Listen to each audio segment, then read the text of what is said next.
Welcome to your City Commission study session. Please turn off or silence all cell phones during the meeting. That includes me.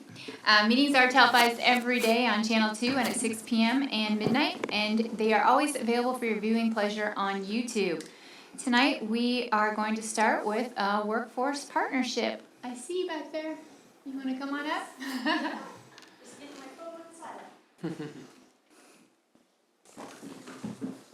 Well, how is everyone tonight? Not too bad. How are you? I'm okay. How are you doing? Very good. Give you guys a couple handouts. Before I start talking, sometimes people need a refresher on who Workforce Partnership is and what we do. Sure. Would you like a refresher? No, You're I'm good. Are you good? I'm fine. Yeah. Alright, Well, good. welcome back, though. Well, thank you. Glad you're here. Thank you very much. It's always good to be here. So she's passing out a couple of different things. One is this nice green one with our pretty faces on it. That is just a contact sheet in case you need to get a hold of the business services team after this event or at any time throughout the year. I love it when you put photos with names. That's so smart. Good, thank you. The other piece of paper is an impact report that we have distributed through different reporting structures that we need to do.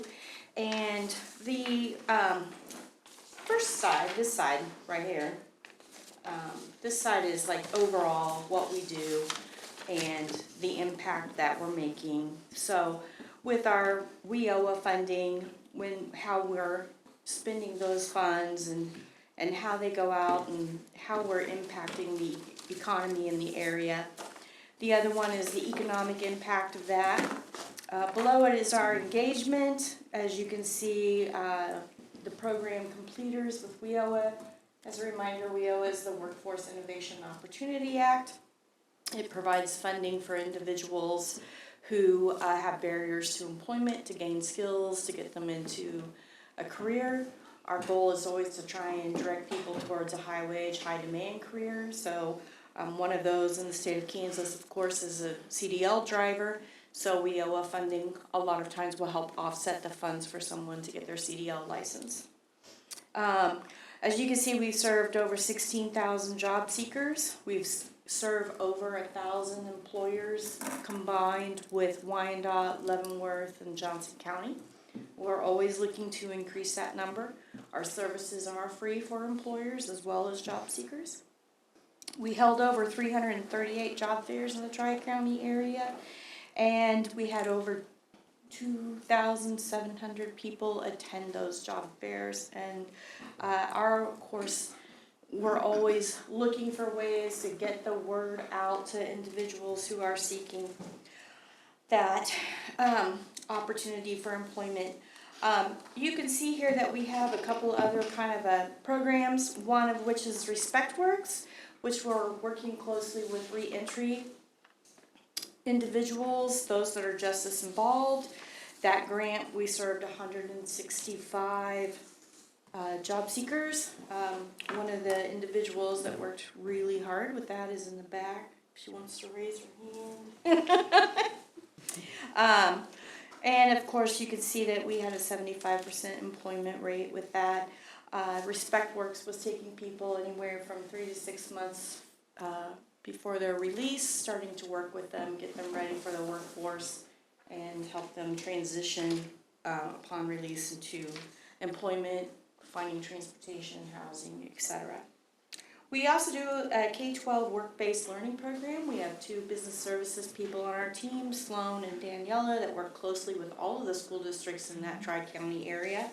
As you can see, we've served over 14,000 students, and we engage employers all the time in work-based learning opportunities within the school district.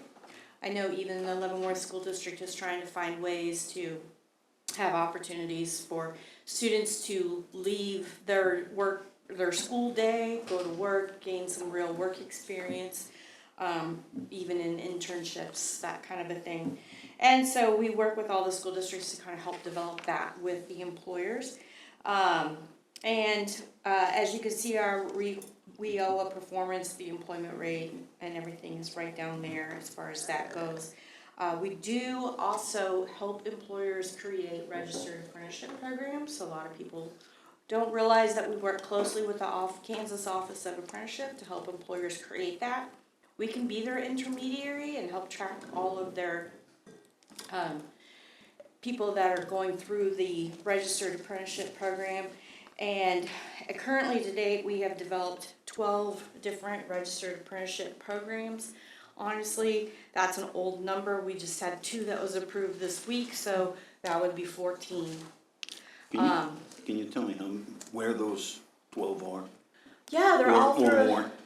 Well, they're all throughout the metro, like between Wyandotte, Leavenworth, and Johnson County.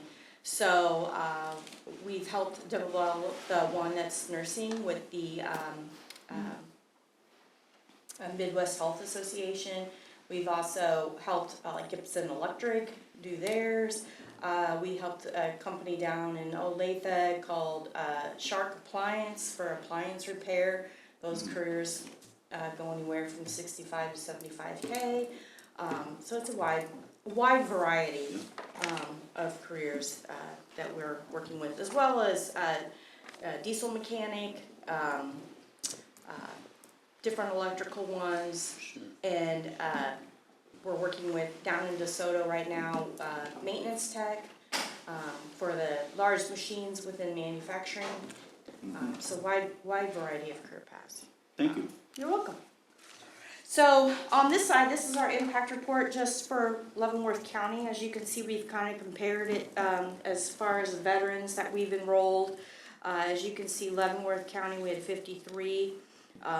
First place was Johnson County with 71, and they're just listed here in no particular order. He just matched them. But so we've served a total of 161 veteran job seekers, and usually these numbers that we're looking at as far as veteran job seekers are ones that maybe are impacted by some sort of a barrier to employment upon release. So we also look at the ex-offenders. We've served a total of 308. 142 of them have been right here in Leavenworth County. And the youth that we've served in Leavenworth County has been 25. And youth for us is age 16 to 24, experiencing some sort of a barrier to employment. That barrier could simply be they're living in poverty. They could be a single parent living in poverty. They could be facing a disability of some sort. They could be a high school dropout. Any of those types of barriers to employment. As you can see, this is who we've enrolled in training on the other side within the last year out of our Leavenworth office. You can take a good look at that as the different type of things they've come to us for. And within their training, we've had a 59 total that we have helped skill up so that they can gain better employment options and provide themselves with a livable wage. Any questions on any of that? What's a hot job? A hot job is any type of job that is in Kansas Works, so www.kansasworks, which is our job board, that pays a livable wage. So a livable wage right now is around $21 an hour. And if it's paying $21 an hour, the company has benefits, they're a good company. Sometimes, they're a smaller company too, and they just don't have the marketing resources like what a larger company would have. We put that out in our free publication that goes out twice a month, and it's the hot jobs. And we put in there the job openings, the employer, how to find the job, how to apply, that kind of a thing. And we send it out to over 90 different agencies that are working directly with individuals seeking employment. So it could be like Catholic Charities or some other type of agency, churches sometimes that are working with individuals, that kind of thing. And what's the average? What do you think the average is that people are making now? I mean, you hear, a new company's hiring as high as $28, and then you hear as low as, minimum wage still. So what do you see the average? Average? Yeah. It really depends on What the job is? what type of job it is, right? And then it also depends on the county, honestly. Leavenworth historically has had lower wages than Wyandotte. It's very difficult sometimes to, when we speak to employers in Leavenworth, a lot of times they still think they can pay minimum wage, and they cannot. They simply cannot find talent. Nobody's paying minimum wage anymore. Probably the bottom line wage to even attract high school students is about $15 an hour.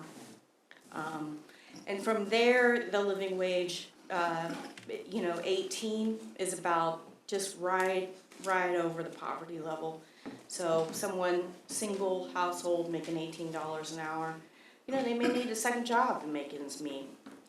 There's lots of people working at $18. There's lots of employers paying people at $18. But with the way that things are changing, the cost of housing, it's not going to be around much longer. People are going to need more money in order to be working at a livable wage. I know employers coming into the area, when they're looking at attracting talent, they're paying anywhere from 21 to 23 starting wage. Usually that's in manufacturing, and that's entry level. Yeah. Thank you. Yeah. So the last item that I wanted to let you guys know about is that our WIOA funding is constantly being reduced. So that WIOA funding, we have to spend a certain amount of it in order to skill up and train individuals, and the other half of it, of course, pays our overhead, our rent, that kind of a thing. And because that funding is being cut, we kind of got met with a perfect storm this year, which all three of our offices, the Johnson County one, the Wyandotte one, and the Leavenworth one, our leases were coming up all roughly at about the same time. So our executive board has made the decision to consolidate down to one office. So I believe our Leavenworth rent, we no longer rent in Leavenworth as of the end of December. So we will not have a physical location in Leavenworth starting January. We are trying to research alternatives. So if you guys have any ideas of How many people come in, like who don't have internet access, or how much foot traffic do you get? that would be a great question for Kelly back there. Daily foot traffic. I know you have can you get more of the vans that come around? Do you have a van that comes around? And No, we do not. We do not. and then a have bus van. or something? We do not. What happened to it? Oh, we got rid of that years ago. Oh, Yeah, years okay, ago. never mind. Yeah, years ago. I would say we probably have an average for a month would be, depends on if we have a hiring event, so that changes a lot. Our average per day, anywhere from 12 to 20. Oh, this is a Yeah, and lot. I've had as much as 30 a day. So it depends on what's going on, what kind of jobs are out there. Believe it or not, weather makes a difference. So, but yeah, we stay busy. We stay busy. We do, like resumes, we help them job search, so we do stay busy. So yeah, that's a concern because And sometimes people will stay there for, we close out for lunch, but they're there from the time we open till we go to lunch, and then they will come back because they're working on resumes, or they're applying for positions, practicing their interview. So the Johnson County and Wyandotte offices are gonna stay open, but not the Leavenworth? No, No. we're gonna close the Johnson County office as well, and we're gonna consolidate to one office in Wyandotte, because it's kind of the middle spot of both places. We are currently in negotiations for, space. We have not landed on a new home just yet. We are looking for the possibility of satellite offices, what might be available, even if we're in the community a couple days a week, so that people can access our services. So, we thought you guys might have an idea too. We've got some business owners here in the audience tonight that downtown might be available, and might want to talk to before you leave. That Main Street's here, maybe find you some space downtown. Sounds great. Yeah. Yeah, it sounds like if you're getting up to 30 people a day that come in, Mm-hmm. not someplace we want you guys to close your doors here. Exactly, and it was a very difficult Sure. decision, but, you know, in light of all the funding cuts that have been taking place that we've all seen and heard about on the news, you know, we've been impacted by that as well, and so we had to make a very difficult decision. And so that's why we're trying to look for alternative resources, other places to maybe be, you know, have a satellite office, whether it's a couple days a week or, you know, we can do a small amount of rent, but we're really kind of looking for those kind of free or unused resources that might be out there anywhere within the community that we're just not aware of, you know, or just ideas. So the more heads that get together, the better, right? So that's our biggest news going forward, and we do know it will have an impact, especially with our foot traffic that comes in. But our goal is to try and find somewhere to land within the next few months. And even, I think I saw the librarian here too, yep. Maybe the library, he's got his card. Got a card? Okay, with it. So there's some good networking right here in the audience before you leave. Sure. Okay. You guys have any other questions for me? No. Thank you. You're welcome. Thank you. Thanks for all your You work. might have a question. He just always looks, I'm just disappointed that you weren't able to stay open. I know. Yeah, it's rough. Well, the thing is, we'll still be able to serve, you know, people, but they just have to travel to get to us, and we know that that is the barrier for a lot of Leavenworth residents. Do you do any work with customers, for lack of a better term, via internet? Yes, we're gonna try Zoom and or research anything better, like yeah. that? Virtual services, yeah, we're probably gonna need to dive into that, but even so, there'll be a place that they might need to access it, like going to the library to Sure. access the virtual contact with us, yeah, exactly. And honestly, I'll be honest, you know, some of the job seekers that we work very closely with, you know, they're not very computer literate. They need help creating a resume, so that's the other concern is will they be able to do the virtual component? Yeah. Yeah, you might not have a computer either. exactly, yeah. Well, Yeah. thank you, I appreciate you coming. Thank you. Angela. Thank you. All right, next up, Main Street. Leavenworth Main Street. Hey, good evening, everyone. Good evening. Okay, so in front of you, you're going to see the presentation. This is my presentation. This is not the presentation that Ken provided previously. So I appreciate the opportunity. Is this a budget presentation? No, this is not a budget presentation. This is fiscal year 24 presentation. If it says budget, just making sure. Well, I mean, there is some Okay. stuff in there about that. But anyways, thank you for the opportunity to address you this evening and talk a little bit about the results from fiscal year 24. As we get into it, I want you to acknowledge the Main Street team. So I came on in 2024 as the executive director in March. I was able to bring on Samantha Carpenter as our marketing and events coordinator, which is a brand new position. She joined in June. And at that time, Scott O'Neill was the president of our board. He resigned in November, and that was an opportunity for Ken Bateman to step in at that time to get us through the remainder of the fiscal year and start on the new fiscal year in 2025.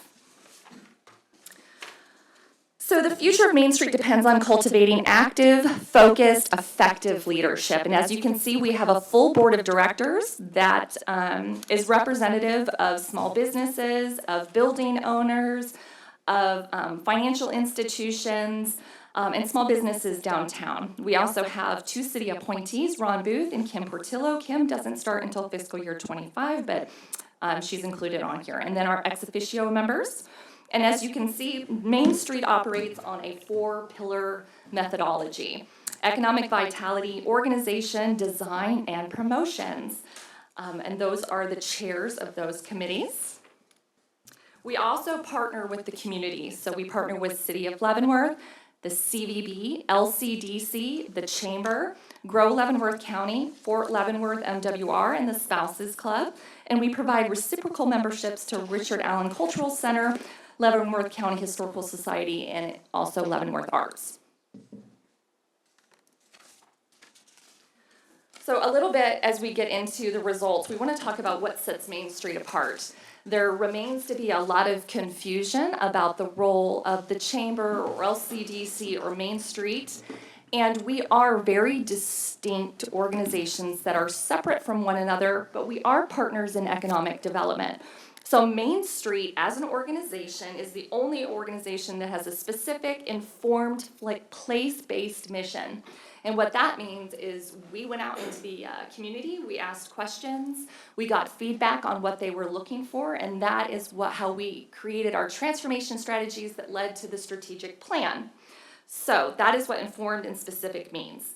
And we are interested in the development through revitalization and preservation of historic downtown commercial districts. So we are really interested in economic development through the lens of place-based economics, revitalization, and preservation of our historic downtown. This is a nice slide. Do you guys have any questions about that slide or any distinctions between the organizations as it relates to outcomes? No, but that's good. I'm glad you put that in there. So we received a grant from the state to host our first strategic board retreat. So this is the first time Main Street has had an official strategic plan, and we hired facilitators through the grant in the state to come in and lead this board retreat. And in so doing, we updated our mission and our vision. So the mission of Main Street is to revitalize and preserve downtown through community engagement, education, and historic preservation. Our vision is that we have a vibrant, resilient downtown where businesses succeed, visitors explore, and the community gathers in pride. So that is an anchor for what we used our transformation strategies to inform the strategic plan on these missions and this vision. So we, as an organization, do place-based economic development. The next slide is something that you have seen before, but it is the Main Street approach. The Main Street approach is not used by the Chamber, it's not used by LCDC. This is from our Main Street America, which is a national organization out of the Trust for Historic Preservation. Our goals, we set those based on economic vitality, design, organization, and promotion. Those are the lenses that we look through when we're making decisions on which events that we may do, which programs we may offer, which incentives or grants we help facilitate. It's around economic vitality, design, organization, and promotion. So Main Street funding sources, as you can see, the City of Leavenworth, you are our largest investor in our program. We greatly appreciate your support over the 30 years that we have been an organization downtown. But following closely is our investors at $50,000. Followed by promotions, events, fundraising, sponsorship of those events. We do generate some income from our office and apartment rentals. And then we've received small allotments from grant programs, such as the $5,000 that paid for our board retreat, and also the CVB grant, which supported Moonlight Market and Rev and Rock, some of the marketing that we did for those events. This was really, really interesting data that after I looked at all of our events, everything that we brought in, the $45,000 worth of Main Street bucks that we pumped into the downtown. As an organization, I'm required to report metrics to the state. Our Kansas Main Street program, which filters those numbers up into our Main Street America main office. So as you can see, Kansas Main Street program is reporting that for every $20 to $21 that is, or for every dollar that is invested, we are able to put $20 to $21 back into our local economy. That is 3 to 6 times the return on most other widely used economic development approaches. And the benefit of that, outside of just the reinvestment of dollars, is that it improves community health, engagement, and the historic preservation of your downtown, your historic downtown infrastructure. If you take a look across community development grants, the SBA programs, tourism, state historic tax credits, even our general city economic incentives, none of those are able to impact the local economy the way that Main Street does. So if our organization were to have to cease operations, that's $21 that does not go back into downtown per dollar that's invested. So the following slides are now, you're going to be looking at the various pillars of the work that we do and the results that we generated in 2024. So under organization and membership, Main Street is now wanting us to focus a little bit more on some additional economic development drivers so we can gather the metrics that then goes to national. So we focus on business, real estate, place. Place means like, consider the lot where we unfortunately took down the building across from Pullman's. We would look at that as a way to activate that space. So what does our community need? What are they asking for? What can we afford? What is available? But we would activate that space in a way that would drive economic development or for customers and consumers in our community to come and spend time downtown. Preservation is getting ahead of those facade repairs or those small repairs that happen and denigrate our buildings over time. We're there to help our owners and our business owners or people who are purchasing buildings to really consider the cost of preservation as a maintenance to their building up front, and it's not something that's going to take their building down in the future. People, helping business owners succeed, capacity, ensuring that organizations like Main Street have professional staff, and also that we have the volunteer capacity to meet the needs of our community. Events are twofold. Sometimes they're fundraising events for the operations of the organization. You know, we have bills to pay. Insurance went up 40% this year. I have salaries that I have to pay. Just, you know, in following up on the partnership with Workforce, we have to pay a livable wage. And then marketing is, we look at marketing as how do we market the downtown district, also the businesses that are there. How do we support businesses so they are empowered to speak to their audience themselves? We do not have the capacity as an organization to be a marketing agency for all the businesses downtown, but we can provide guidance, best practices. We've brought in individuals that have taught seminars on social media and digital marketing. We have design specialists that can help them determine what the proper layout is for attracting business. There are a lot of tools and resources that we can help with if and when businesses come to us and ask for that. And just really how does it benefit is, you know, you're investing in Main Street because you're investing in the heart of Leavenworth's economy. Over fiscal year 24, so that would have been the duration of my first year here, we increased revenue by 102%. Events and sponsorship. We want to foster a vibrant downtown, and there are a variety of reasons why we bring people downtown. It's not just events at Haymarket Square. It's not just intended specifically and solely to bring customers into stores. Sometimes it's about educating them about what the district is, what's here in the 28 blocks. Maybe you would have never gone into that store if we hadn't hosted an Alive After 5, etc. And also events like Rev and Rock, Jeep Fest. I was bringing individuals 6 hours and plus away here because we chose an event that has a niche audience that follows their passion. That way we could say we had 5 to 10 individuals that stayed in the hotels here because they drove here for Rev Rock Fest. So we hosted more than 35 events and promotions throughout 2026. So with the passports, promotions, and the events, we influenced over $60,000 in increased sales downtown. And I understand it's hard to see that, but this is a very large district. We have Main Street bucks that come in stacks every single day from restaurants and boutiques. Hundreds and thousands of dollars come through our office that we pay back to the business for taking Main Street bucks. It's a one-to-one transaction. It's just like a gift card for downtown. But consistently, especially when the school district has purchased $35,000 of Main Street bucks, you have to spend that downtown. You can't take that to Walmart. You can't take that to Home Depot. You have to spend it in our downtown community, and it's a beloved program, and we'd hate to see that go away. Alive After 5, $15 tickets. We sold over 500 tickets. We had new events. We had the Moonlight Market and concert, which had 20 vendors, 3 bands, 10 food trucks, and we had over 300 people attend that.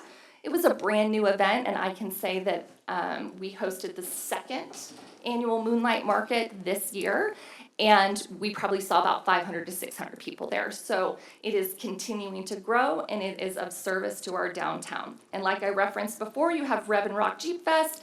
That was 40 Jeeps. That was a Jeep parade, 3 bands, 4 food trucks, 10 vendors. We had more than 500 people attend. Unfortunately, we're not able to host that event again this year, but we did have quite a few Jeep people that were upset and vendors that were looking forward to come back, and we anticipated that would have grown to over 1,000 people attending that event. And then City Market, which has also been with Main Street for a very long time, we expanded that to 30 vendors. We created some new guidelines. It is sold out, and it also sold out for fiscal year 25. The following slide is design.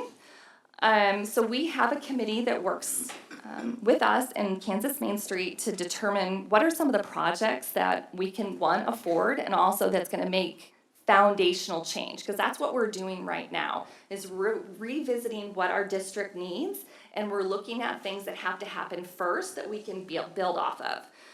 So, we aligned everything, the projects, with a new strategic plan. We applied for the USDA Rural Business Grant for the Downtown Master Plan. Unfortunately, that has been held up. All funds through this program have not been dispersed. We are hopeful that maybe at some point the current administration will allow us to receive the benefit of that business grant. That would have paid for our Downtown Master Plan, which would have looked at economic development, real estate investment, etc., and also helped us have a plan for what types of businesses to start recruiting first. And also would have paid for our new website. So remember that this is a 28-block district. This is a very large commercial district, and sometimes it feels less activated because you have more businesses on one block than the other. So in fiscal year 25, we've started a plan in motion to address that. Let's see. Some additional new events were the First City Gnome Hunt, and we utilized the Trailblazing Women of Leavenworth Pocket Park, which is a asset to our downtown that not very many people know about, but it's off of Shawnee Street. And then we did the Alive After 5 Snap and Shop, which was also a new event, and it was both incorporating the public art on our Shawnee Street Art Walk and also a new history tour. Each location had some information about the site that it was located at. And also rounding that out, we have the Banner of Honor display, and we hosted a new type of veterans reception held at the Leavenworth local hotel. The Banner program continues to be a beloved program and one that we want to continue to grow. We see a lot of interest in it growing, and unfortunately, the cost of the materials and also the cost to administer this program, it has risen just like everything else has. Currently right now, if we were to keep the price level at the 2024, we would lose $5,000 on this program. Economic vitality, which is really where we're going, it was about creating a supportive environment for entrepreneurs, innovators to drive local business.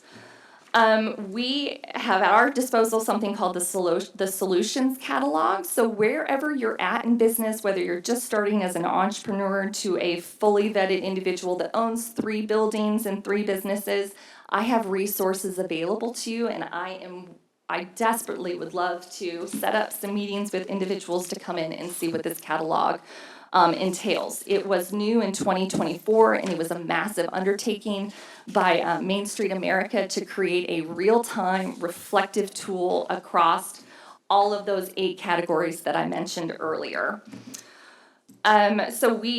I collaborated with K-State on their initial assessment for doing 3D building scans for our district, which would be something that we would start in 2026 with the appropriate funding. And also, we have a new system called the Booms Tracker, which we worked to help build out with National Main Street. Booms Tracker is a real-time building inventory. It's like a CRM for our downtown that's similar to GIS, but it embeds into our website. So developers, property managers, business owners, building owners, real estate investors will be able to go on Booms Tracker and see all the information about the building, whether it's available or not. And then we also on our end, on the backside, put in specific information about, was there a fire in the second story? Does the building have sprinkling? Has there been any other legalities that are associated with this property? That's going to become a tool that we readily use and also would be readily used by the city. Business planning and entrepreneurship education, we reestablished a relationship with the KU Small Business Development Center. Years ago, there was a staff person that would come to Leavenworth on a regular basis. During the end of Wendy's time and also with Debbie Deere, that partnership was severed, and we've reintroduced that. They have also, they've held multiple workshops with us so far, and we continue to want to build that relationship.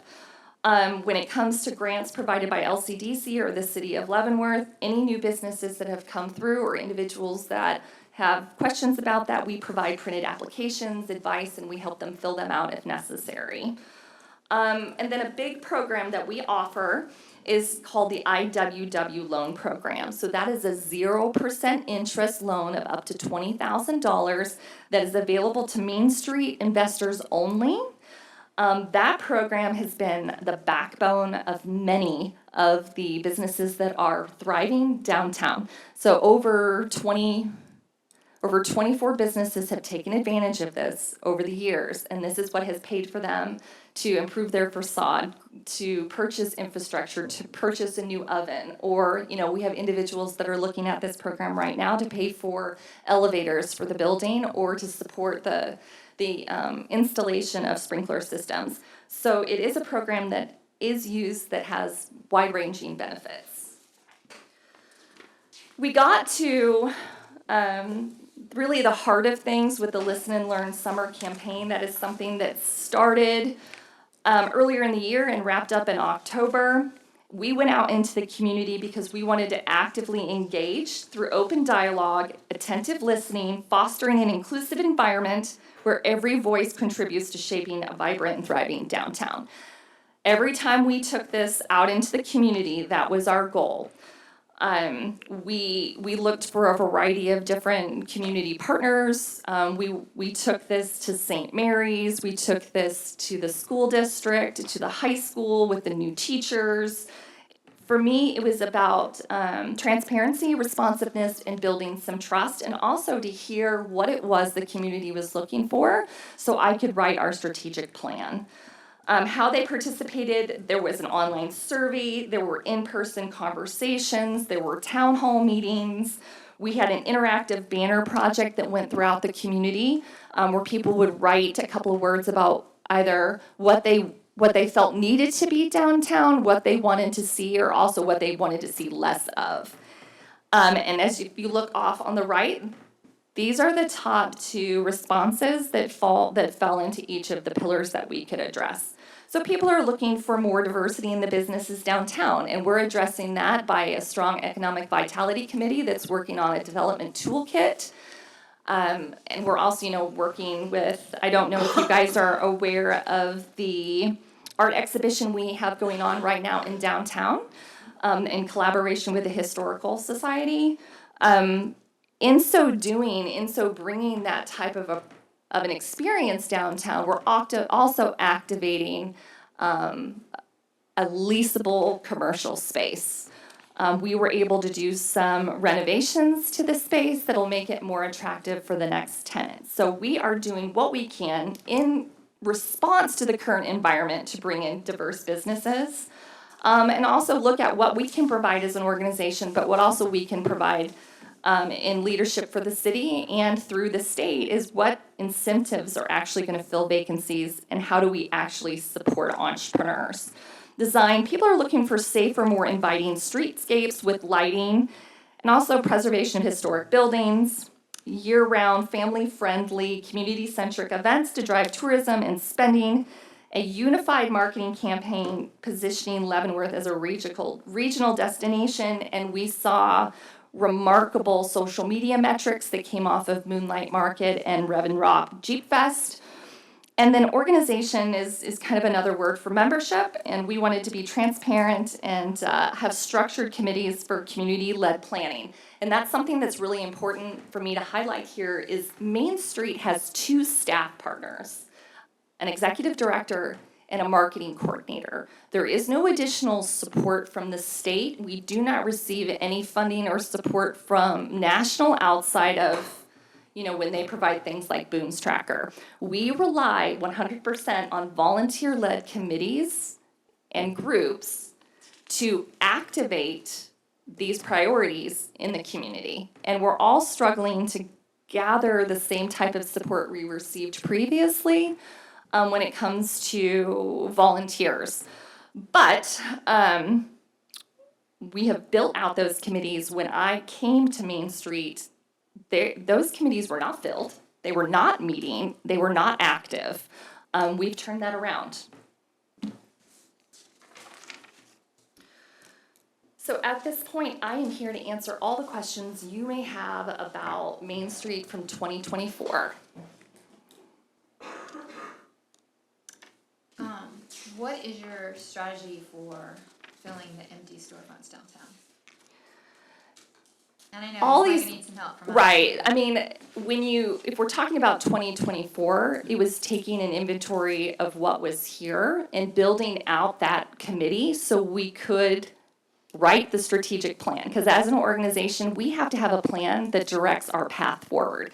It can't be what somebody thinks is a good idea at that day or in that moment in time. It has to be the metrics and the data shows that this is what we do to reduce vacancies. What we can do with our current funding and what we're doing right now is to partner with Young Sign Company and the Historical Society and create a story through images on our vacancies along Delaware. We have a couple of building owners that have already agreed for the placement of these things, and we're working with the Masonic Lodge right now. So the current art exhibition is a foray into a wider story and experience that's going to happen downtown. We can improve the cleanliness of the facade. We can create this visualization of people when they come down. They're not just seeing dirty, empty storefronts. You're taking an empty building. And I'm telling the story of downtown Leavenworth. They're going to see it in a completely different way. It's a shift in perspective. What we're doing after that or in conjunction with that is through the Economic Vitality Committee. They've put together a group of about 7 individuals that have business interests here in this county, that have purchased buildings, that have an interest in expanding their footprint here, and they're working together to create a developer's toolkit. Why come here? What story are we telling you? Why is it of a benefit to you to be here? And we will support them in that journey on the back end. Now, we have to work in partnership with the city. LCDC. LCDC is responsible for industrial and commercial development on a larger scale than we can do. Now, I will say that there is a trend towards putting light to mid-grade industrial and tech-based companies in downtown districts. Main Street, as an organization on the national level, is saying, Main Streets are your future because it's already existing infrastructure that is affordable, and also this is a different type of sustainability. We're growing into that. Unfortunately, Main Street was not interested in that as an organization in Leavenworth 20 years ago. We're making up for a lot of lost time, but there are the right people at the table. Griff, do you have any questions? You know me. I do. I'll chime in if I have any questions. No, maybe, Haley, I remember, you've heard me bring this up probably over the past few weeks. You talked about, hey, you wanted to get that goal of about $500,000, in investment money. Can you walk me through maybe what has changed since you've been here now for just, a little while and getting, settled in and everything like that? Has your outlook Absolutely. changed? No, my outlook hasn't changed. My commitment to it hasn't changed. My visibility around some of the barriers has been increased. There's a plan. We need some additional leadership and support to activate that in the community.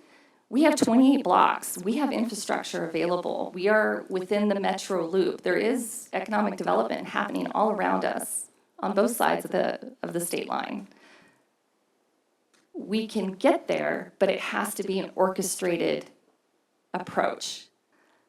Unfortunately, the 56,000 is not reflective of the current economy.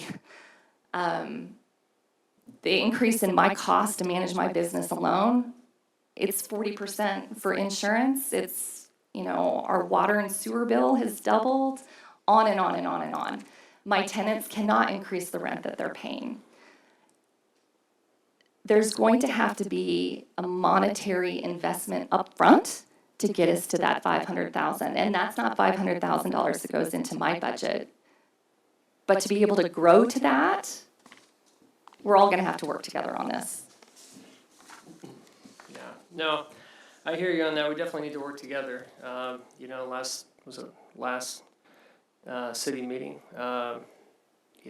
you guys, some of your team members had come up and investors here locally, and then we had a bunch of citizens that came up too and let us know that, even the money we're putting into trying to keep everybody's property up to snuff with stormwater updates is not even enough. So It's fair. I understand. I understand the restraints.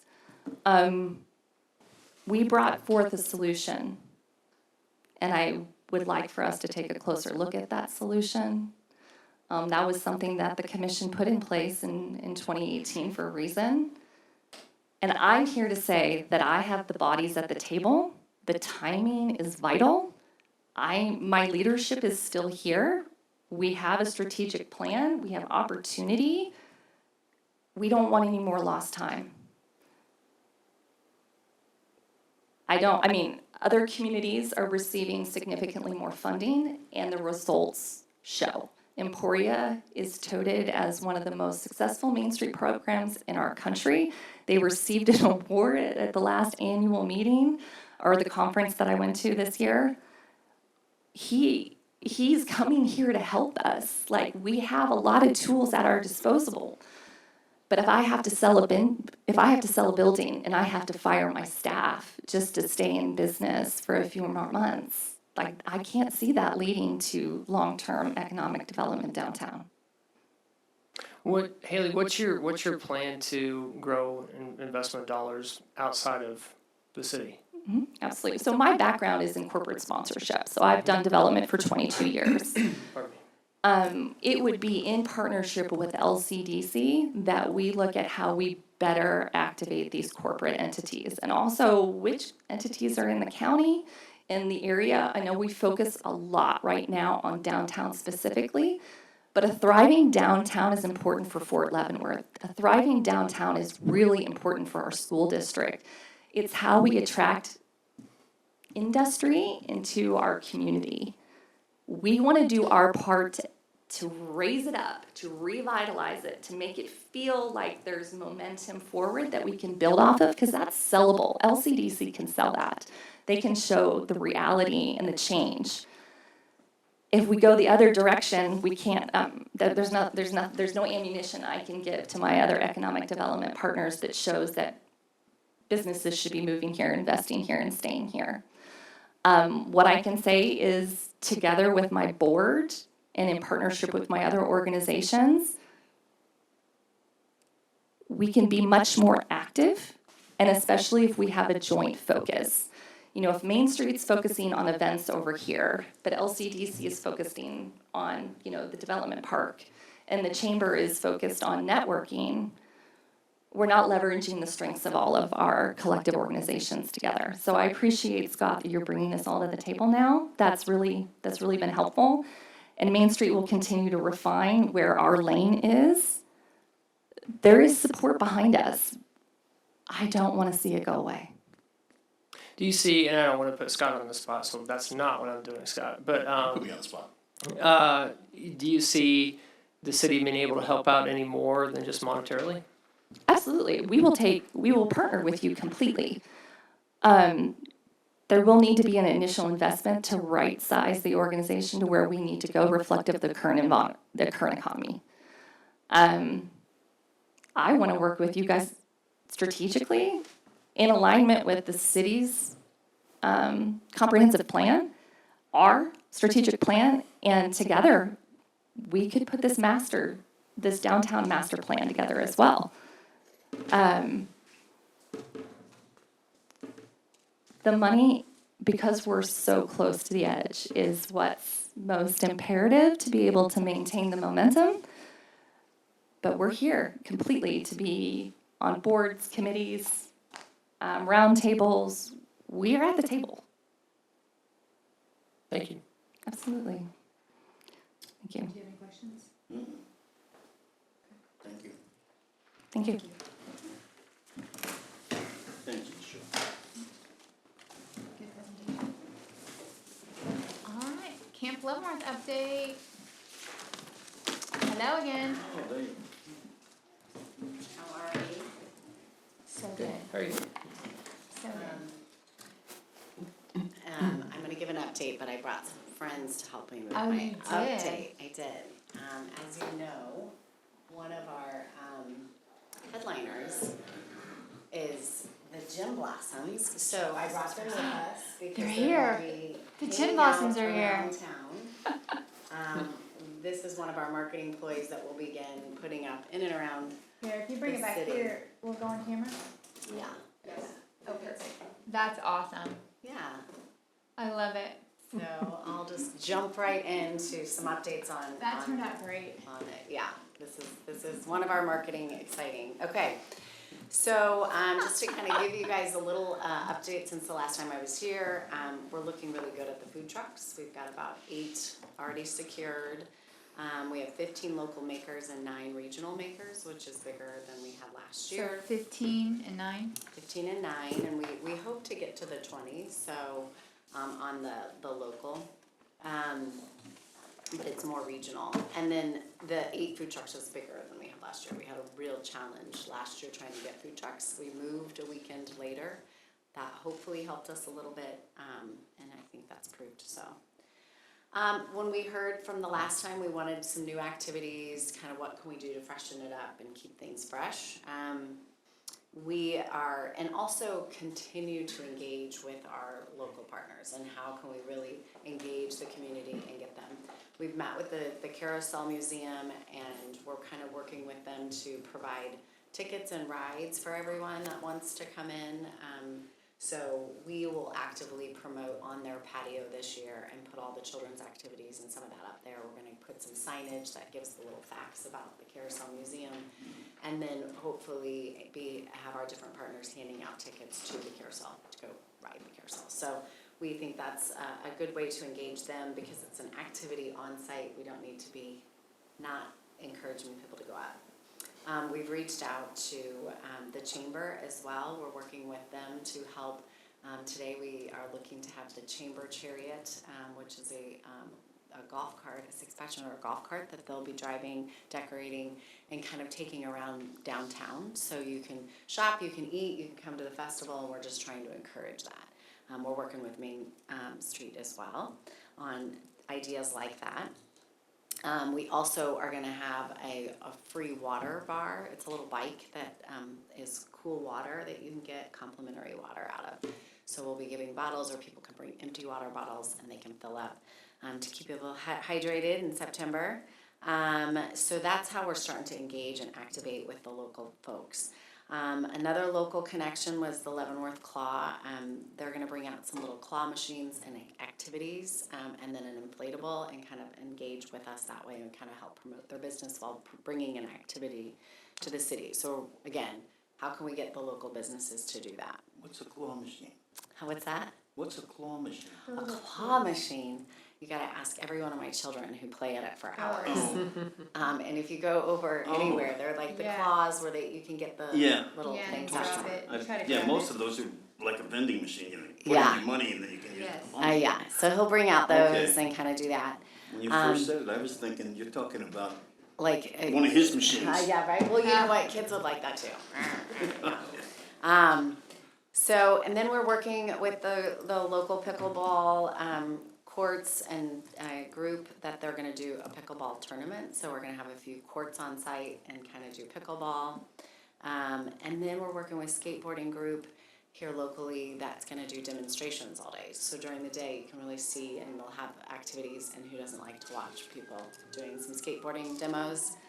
And then we decided we're not going to do the petting zoo, but we are going to keep the silent disco, but just at night.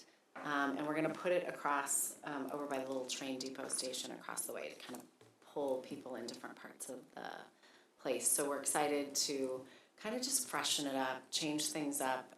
And our big thing was incorporating the local community as much as we can in organizations, but also how do we expand the age group and kind of hit all ages. So the skateboarding, the pickleball, and some of these smaller kids' activities we're excited about. Our marketing has ramped up. We just brought you out the Gin Blossoms tonight, and you will be seeing the Gin Blossoms in, we hope, businesses around town that will help us promote. Tag us in their social media, we'll do the same.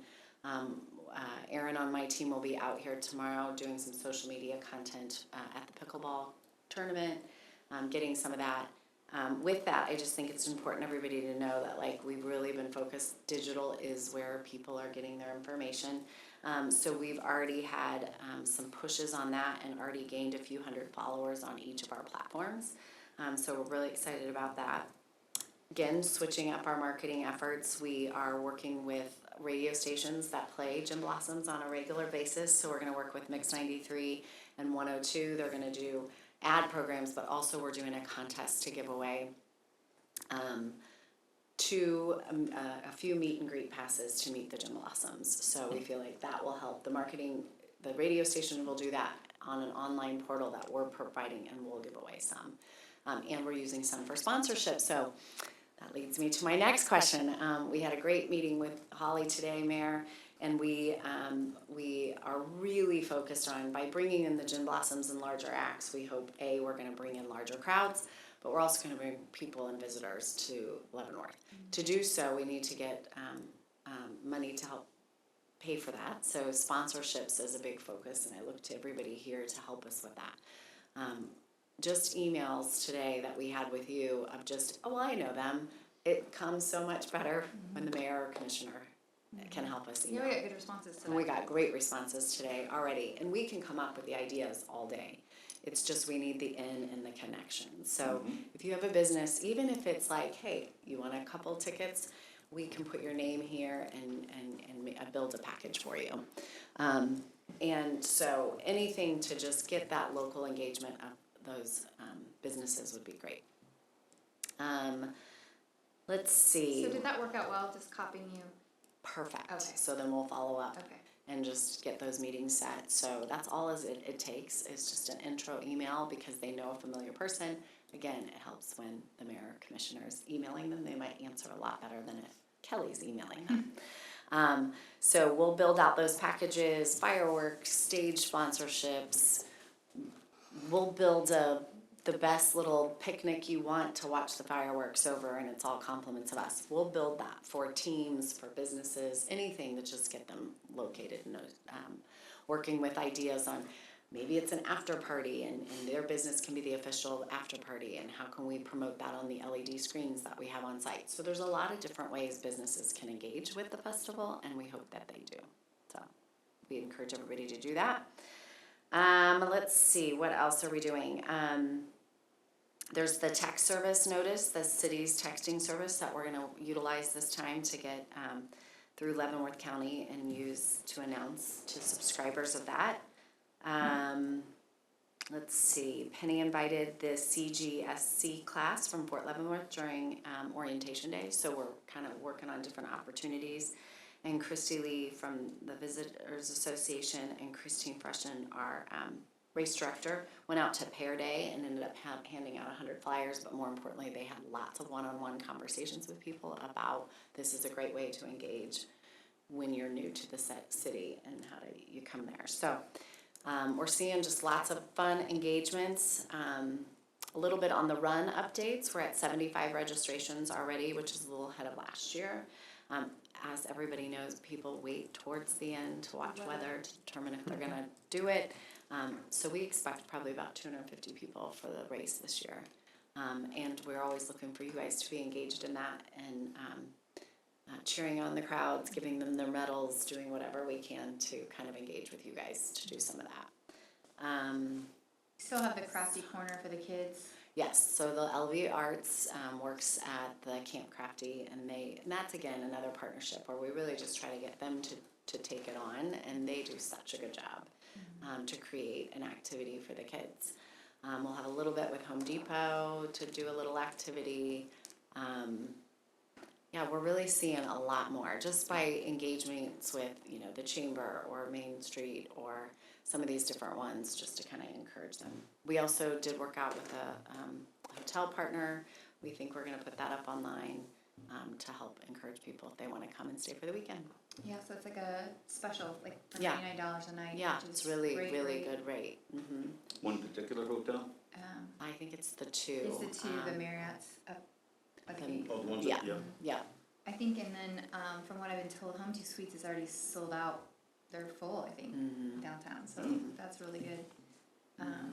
And then, did you ever get the golf? Did we say yes on the golf thing? Or No, I think we held on that. Okay. We are trying to keep within budget as well. So we kind of just swapped out, like lowering. We noticed when people use that silent disco, it's mostly at night. And it's an all-age kind of thing. And so what can we do to kind of replace that and gain some other activities? So. Jermaine would be glad to hear. I know, I didn't want to break his heart yet, so he does love that silent disco.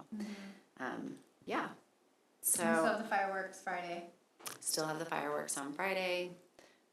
We have a great lineup that includes some local Leavenworth as well. It's a good mix.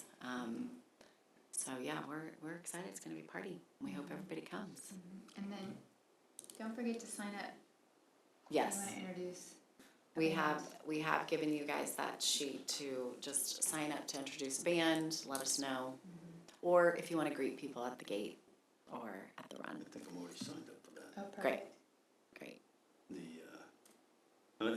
Would you be giving us something to use to talk about whoever this new Yeah, guy is? we'll give you a This couple next band, points or you know. yeah. And usually we like you guys to plug the sponsors and thank the guests for being there, and then usually all of our bands are very quick intro.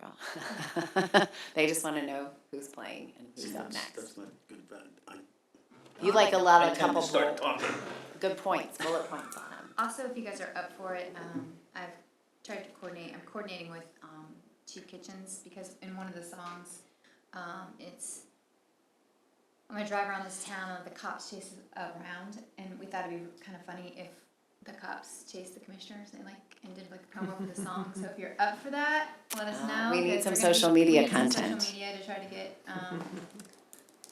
people there. So. Let us know. If we have a Let me golf know. cart, we Okay, could just let me hang know. that on the back of it and Yeah, that would drive be, like, put them in the backseat of the convertible. So, That'd be sounds cute. great. Good deal. Well, you guys, thank you, and I think we're looking forward to it. As always, it's a great event. Yeah, just hope we have great weather. Yeah, always. You won't be giving us another update between now and the event. Nope, now is the So, time. Yep. Now is the time. We're looking great. is We feel good. really good about everything. Now it's just the small logistics and stuff that you guys don't need to worry about. All right. All right. Great. Good, Thank you, good. Kelly. Thank you. All right, Lana's up next. So I'm passing out, as long as walking up here, I'm going to pass out a spreadsheet to you guys. Do not panic or have your eyes bulge when you look at it. We'll walk you through it. It's not as complex as it initially looks. It's just a spreadsheet. Pretty. Lana's gonna kind of go over the Yeah. the overarching basics here and all that, and kind of what our recommendation is, and then we'll together kind of walk you through the sheet, and then we'll have a discussion after that. So as outlined in the policy report, and I apologize, I'm suffering from a cold, so I'll try No, and you're get fine. through it without coughing. You're good. But we have been with United Healthcare for the last 20 years. They have made some serious concessions for us over the years when we had experience that warranted a 20% increase, and they gave us a 7 because of budget reasons. So as we mentioned during the budget discussions, we recently became aware of the opportunity to join the state employee health plan. In doing that research, at that point in time, the numbers that we had available to us were the rates in effect as of January 1 of 2025. And in doing further discussions and furthering that process with the state employee health plan to include submitting a formal letter of intent and getting more detailed information back from them, employer rates through that plan go up every July. So the rates we had in effect as of January 1 of 25 changed again on July 1 of 25, and we recently just got the new rates that will go into effect of July 1 of 26. So roughly an 8% increase over the last 2 years for the state plan. Our initial renewal from United Healthcare came back with an 8.1% decrease in premiums. So right there is a difference of 24% without anything else being done, no other considerations in effect. Was the United Healthcare, they're gonna decrease the premium cost, but they're not gonna do anything to change the program? No, plan design remained exactly the same. And one of the big pushes for that, Commissioner, was we had meetings with them back in March and kind of started that early discussion, and we had started that discussion with them last year. Hey, our experience is starting to trend better than the 200% we were at 2 years ago. That was unfortunately, hopefully, knock on wood, an anomaly. Yeah. And now that we're trending back in a normal direction, we need to trend our premiums back in a normal direction. So we did start that discussion with them last year that we would need to see a decrease in rates. So with that being said, again, the state employee health plan, with those numbers, with the 2 increases calculated in, with the 8% decrease from United Healthcare to compare apples and apples, the savings obviously was not originally as anticipated at the beginning of the budget discussions due to those changes in the market. Based on that information with the state health plan, we did go ahead and give our broker the authorization to go out and market and see what we can get from bids. As of this morning, we had 2 formal bids in, one from Cigna, one from Aetna. Cigna's rates were not comparable. They were similar to United Healthcare, a little bit different plan design, but primarily about the same coverage as what United Healthcare currently has in place. Aetna provided roughly about a 20% increase or decrease in premiums compared to our current rates, and matched almost exactly. I have not done full review of the plan design to see prior authorizations and et cetera, but deductibles, copays, out-of-pocket maxes almost match our current plan design as well. With So a that- 22% decrease? 20, Correct. right at about 20%. Oh, okay, what's this 22.1% decrease? Under Aetna? Where do you say that at? Should be 20.69%. Did you, different sheet? I mean, it's far right over there. Towards the Are you looking at bottom the right. the brown? Yeah. What, cause yours said 22. 20.69, look at the very bottom number, the minus 20.69%. Oh, right here, No, I'm right looking at right here, sorry. Oh, yeah, that's from a previous reiteration. Oh, okay, So yeah, if you look in the bottom right corner of the sheet, that's the that's what I'm looking at, yeah. okay, okay, the wrong one, okay. The difference. So with that coming in, we've kind of, and our broker is thinking we might get one more bid from the market, probably not going to come close to what Aetna has bid. With that in mind, the long-term partnership with UHC, we have approached them and said, hey, they're matching our plan design almost exactly. Here's what they're giving us, what can you do? So that discussion has started with our current provider, United Healthcare, as well, to see what they come back with. We hope for something back from them within a week.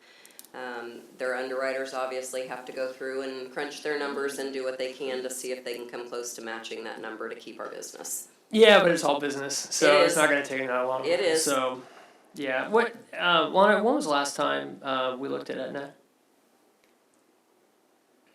I know you said we've been with UHC for 20 years, but We how often had have we gone out to the Aetna market? in 2004, and we Okay. switched from Aetna to United Healthcare.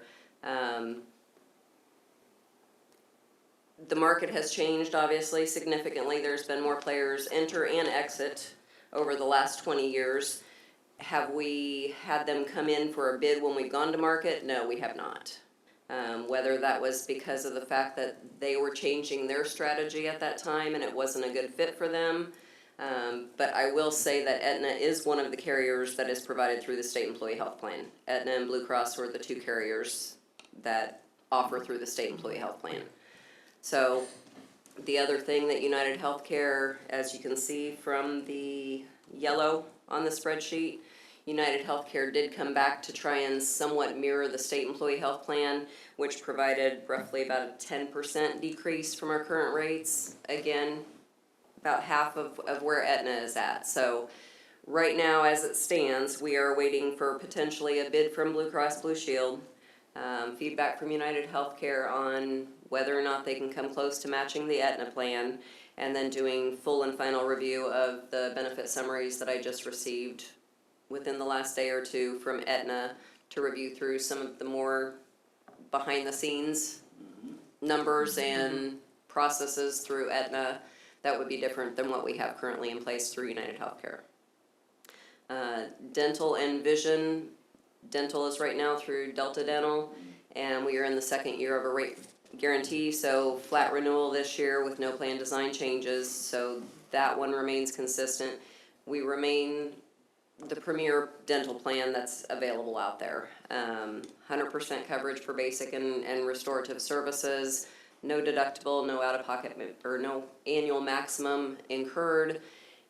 You can't find a plan out there that will match that. Even if we were to bid that out and needed to, we will never find that same plan again. Delta even offered to match the state plan, which does have an annual max, and drops to an 80% versus our 100% on the restorative services. And it would save us roughly $2 per person to lose that high level of coverage. The vision plan, we're currently with United Healthcare, and for vision, that is also in the second year of our third year rate renewal with them, so flat increase for that one as well. So that's kind of where we're at with medical, dental, and vision. Again, it is progressing daily, doing daily emails or phone calls with the broker to see what additional information has been received, what additional information they need from me to provide back to United Healthcare to try and get that communication going with them and let them know that it is obviously a very tight budget year and we are focused on not only our plan design but also the savings that we need for the city as well as the employees. Yeah, my personal thought is they need to know we're willing to walk. If they're gonna show us $1 million in savings right there, they've had their time with us, so. I think that points to why we're seeing reductions in all these. It's a more competitive market, but I think a lot of organizations are saying, it's great that you've been with us for so long, but we're, it's a business on your end, it's a business on our end. Yep, So, absolutely it is, yep. So the other flip side of that, just to be realistic about it, there are carriers out there and like you said, it's a business. So 20% savings this year could result in a 20% increase next year. So we could be back to this same table doing the same thing over again. Hopefully not. Hopefully our claims and experience will continue to trend in a normal fashion. So are we having conversations though with them about that, about Renewals, what that looks like? Yeah. they will not give any kind of rate renewal guarantee for next year. a lot of that is dependent upon what happens with claims in the city with employees. Right, no, but I mean, like you said, you gave UHC a heads up, we're gonna be, possibly shopping around or looking for a decrease, I guess, so, no, I'm just asking, cause, So that was actually one drawback of the state plan, is that we were locked in for 3 years if we went to it. We are not locked in for any more than a year with any of these other organizations, companies. Well, we're technically no worse off if they give us a 20% rate increase next year than we are today. And that's one of the things, we meet with them quarterly. So we do meet with our broker and our account rep through whatever carrier we are with to have those conversations. Where are we at with claims? Where are we at with experience? What does the last 24 months look like? What does the last 3 months look like? Are we trending in the right direction? What can we do to get communication out to tell employees, hey, use urgent care versus ERs, and really push that? And there are several things that our employees can do to help those rates go down, such as using urgent cares or waiting for your primary care physician versus going to the ER for a sore throat. And I'm just using a broad example, but prescription drugs, utilizing generics and asking for suggestions from your physician Right. or pharmacist on, hey, what are some alternatives to this medication? Are there cheaper brands out there? There are. So there is a lot of that needs to happen from a communication standpoint. Hoping that whether it's United Healthcare or Aetna, either one, helps us do a lot more of that communication piece to our employees and really stress the importance of that, which we've really taken a bigger stance on over the last 2 years as well. Do you have somebody with Aetna that you're engaged with right now? No. Okay, when does that happen? Well, I mean, as far as me being in touch with them, no. Our broker, yes, is actively, so the broker obviously is our go-between.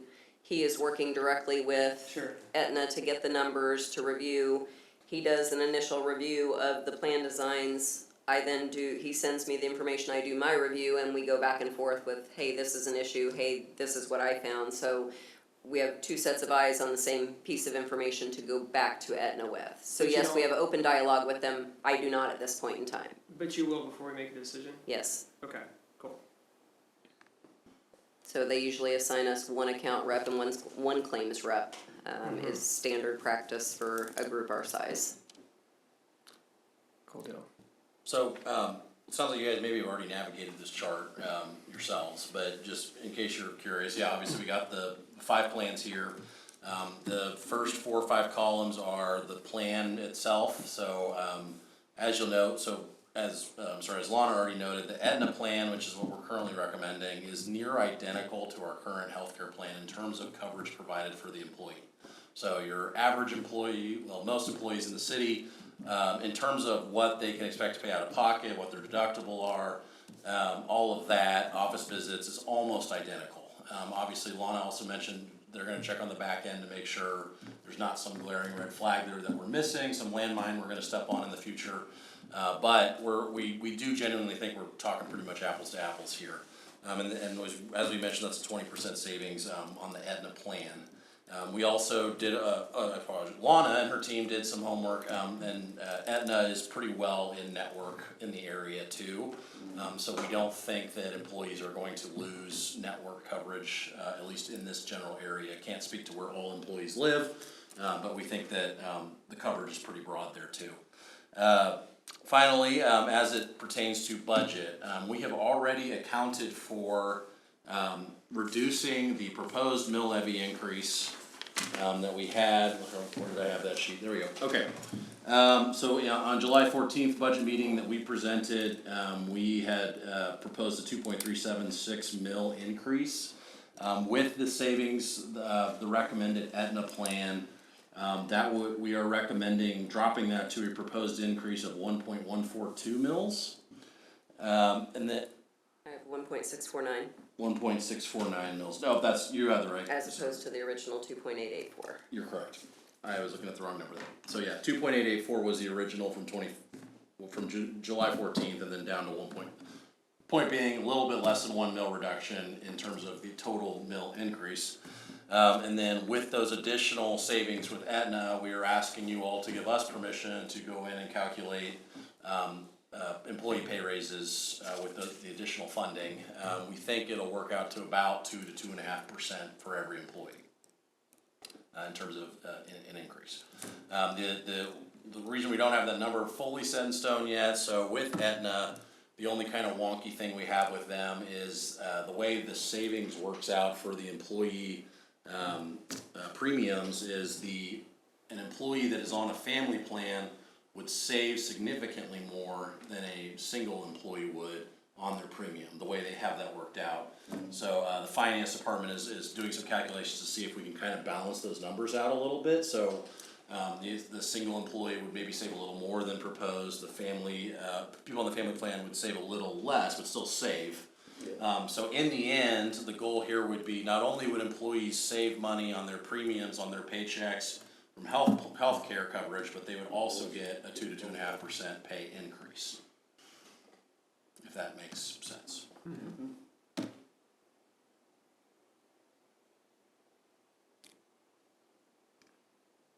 Cool. So you want us to tell you 2.5% raises? No, I just a lot.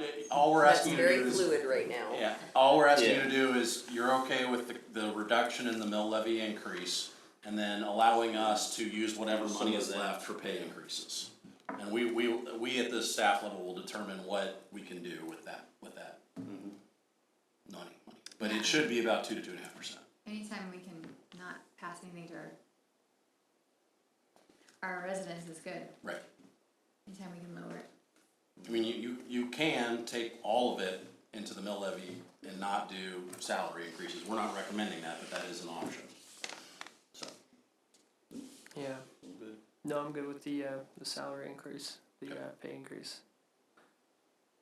Just one question, Ms. Lander. Yes. Next time I'm gonna buy a house, can I get you to come with me and do the negotiations? Sure. Hey, Ed, next time you go buy a house, get something that's less than $158,000. Right. Yeah, That way it's only. Yep. I want a house I can live in though. Not a coffin. Small houses are becoming big. They are. Okay, thank you. Thanks, so much. Lana. Appreciate Thank you you. coming. Thank you, Scott. I know this takes a lot of time, so thank you for You doing can, it. if you want it, They're you can have it. still I working can on tell you if you don't want We're it. still in active No problem. negotiations and working through and trying to do what we can to save every penny we can. So Thank you. hopefully final proposal within the next 2 to 3 weeks will be in front of you because it will be a lot of employee communication for open enrollment afterwards as well. Okay, So much more to come. thank you. Thanks. Thank you. Mike, I hate to do this, but we need to move the gym ball. You do? I don't know, they kind of add a little ambiance I to it. know. I feel like they've gotten older, but I haven't, the gym blossoms. You think time froze just for you? Yeah, it's funny. How are you guys? Works for somebody else. I hope people don't guess that. Oh, thank you all. Tonight, we wanted to give you a update on our public works for 2025. Some of the projects that we're working on and have completed, some of the challenges that are ahead of us, and a few of the future projects that we have on the drawing board. I got two folks from Public Works. On my right is Mike Stevens, he's our Deputy Director of Public Works. And on my left is Heather Gettin, and she's the GIS technician for our GIS division. So she actually put this presentation together. So she's gonna run the computer because if I ran the computer, it would have crashed already. As we go along, please feel free to ask questions as we go. Yes? Who's responsible for Eisenhower Road? Is it- Leavenworth or Lansing? If it's a good part of the road, it's, There you go, Ed. actually west of Fourth, that's us. West of Fourth. West of Fourth is us, all the way to the city Oh, limit, yeah, and basically. east of Oh, Fourth is okay. Lansing. Okay. Ours is in better shape. I've been east of Fourth, yeah. Let me go to we wanted to start the meeting today talking about stormwater. The public comments at the last commission meeting highlighted several areas where our residents have concerns about the conditions in and around the property. They are not alone. We take calls weekly, if not daily, on stormwater concerns. These issues may be erosion or sinkholes or flooding, standing water or clogged drains, or a combination of all of those. Stormwater is conveyed in a number of ways, through piping that may be corrugated metal, reinforced concrete, stone arches, brick arches. Open ditches are a stormwater conveyance system. And the longest stormwater conveyance system we have here in the city is actually our curb line on our paved roadways. So, some of the projects in 2025, this one is 20th and Seneca. This was an orange fence project. If you drove down 20th Street over the last 2 years, you saw the orange fence at the curb inlet right at the edge of the road. This one due to failed pipes and failed inlets. This project, we just go through the pictures fairly quickly, but replaced pipes underneath 20th, new inlets. We dealt with utility conflicts along the way. Came back and completed that project earlier this year. Next project is 6th Avenue in Spruce. That project, again, this spring and summer, just completed. Again, replacing storm pipes, so there's some views of the construction underway. That's actually flowable fill. If anybody's kind of pouring a bunch of concrete in, that's flowable fill. We use that to help reduce the settlement on a new road. And there's the final product. 9th and Osage was also started and completed in 2025. There's a few before pictures of the condition of that underneath Osage and the alley to the south. There's some projects during and once construction is complete.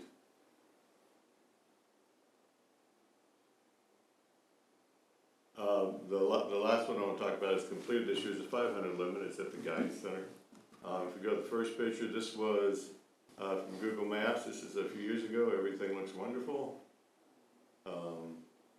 Starting to see a little bit of area where I got some settlement. We got ponding water. And then this is what you've seen the last about 2 years on site. They used to park the school buses there. Obviously they stopped. We had failures. I believe that was a 48-inch corrugated metal pipe. That's right, Mike? Yeah. 48. That pipe had failed. And when the corrugated metal pipe fails, basically usually the bottom rusts out. And then fill material around that pipe will then actually flow into the pipe and creating a void. And that's when we talk about the sinkholes, that's what we see. And so this was actually done by City Crews. City Crews did all this work on their own. We purchased and installed those pipes ourselves and repaved the parking lot. Guys did an excellent job. It was definitely a learning experience for our crews. It was something we hadn't tackled this big before, but it was a great project for the guys. How much do you think that saved us? Oh, it saved us quite a bit. Can we keep going?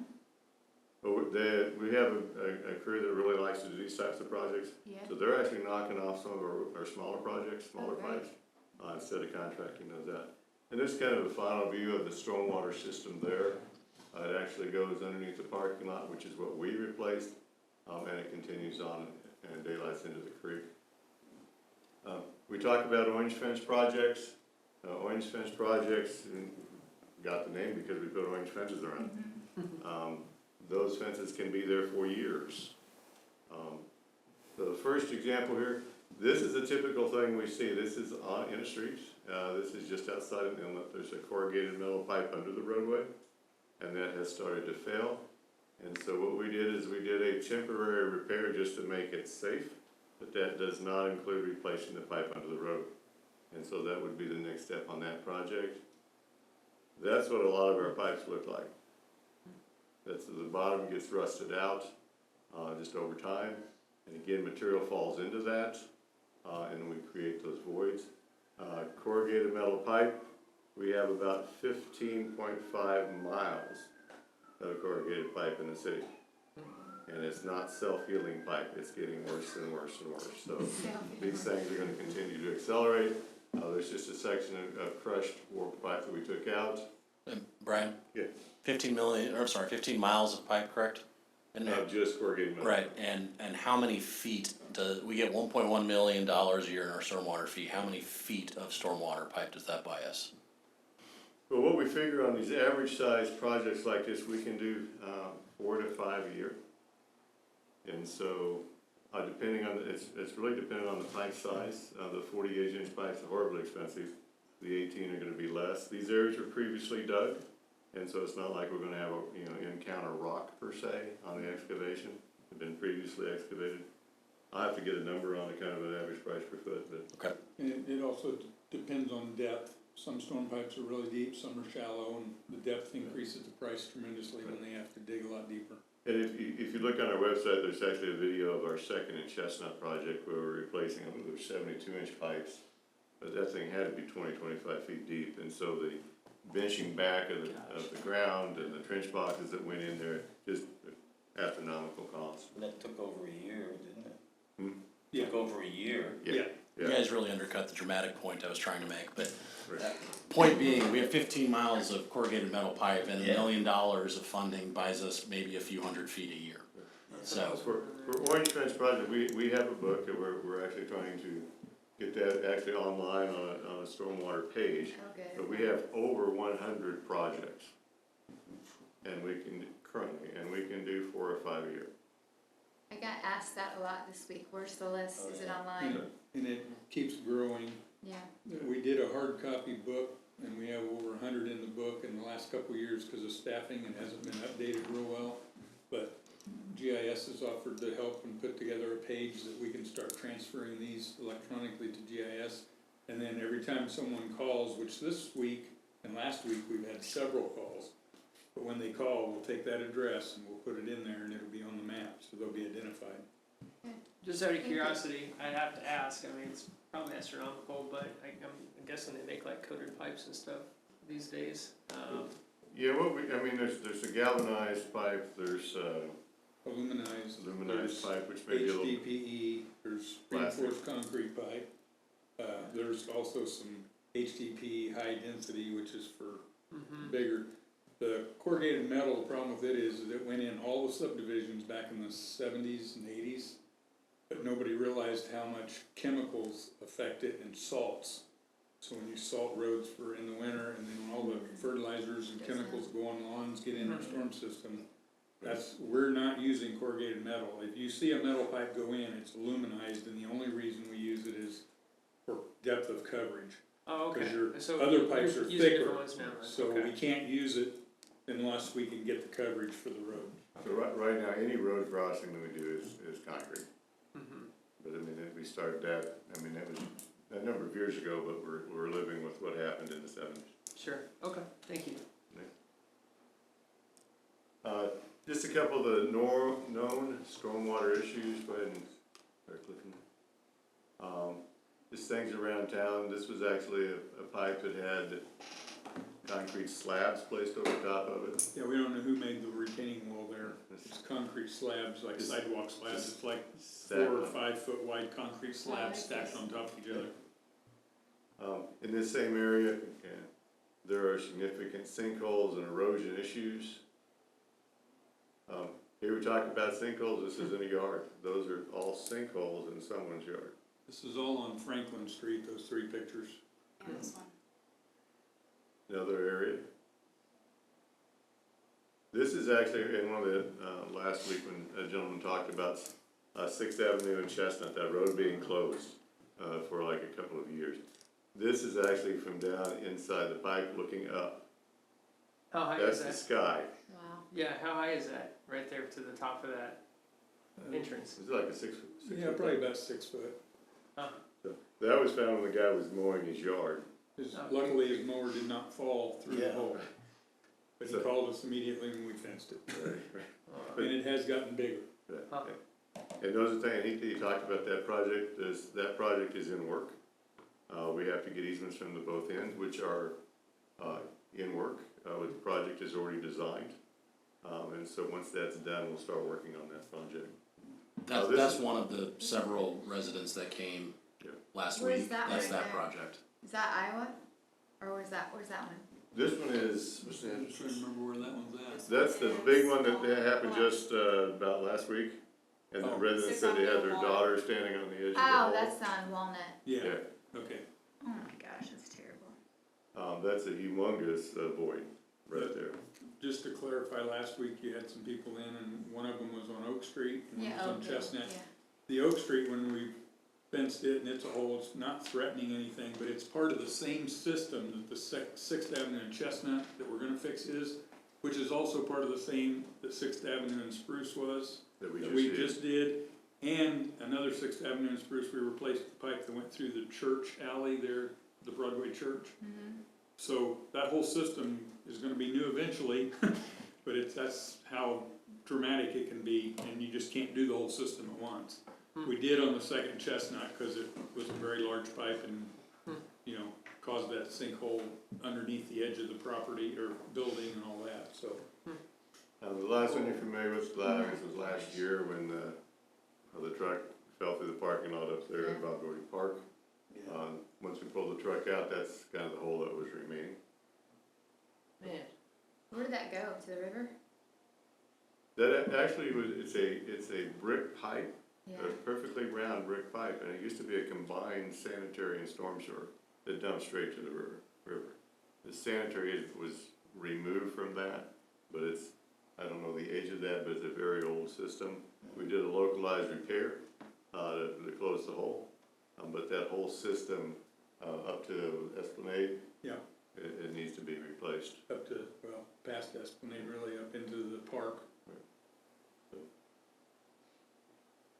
Which we have plans for, we just have to kind of work it in the budget. 2025 payment management, mill and overlay, you approved a final change order and accepted the project at the last meeting.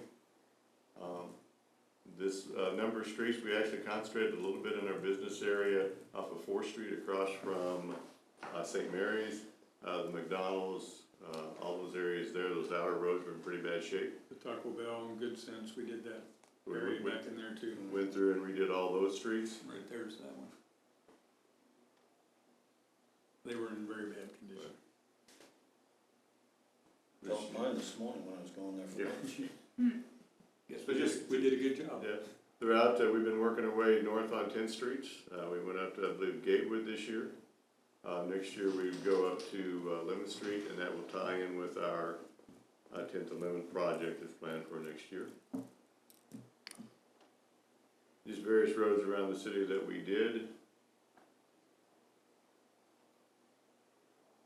And then we also, in the past, and including this year, we've done a parking lot or two in the city. We were focusing primarily downtown. This year we did Cody Park. So there's some during construction.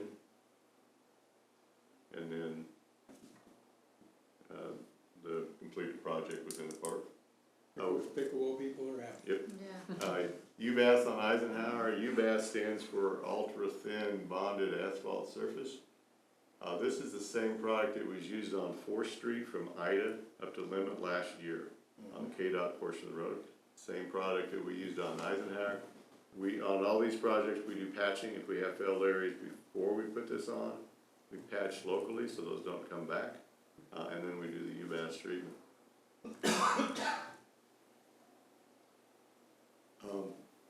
And Heather's gonna open a link here, on our website, right? It's on the, it's part of our story maps.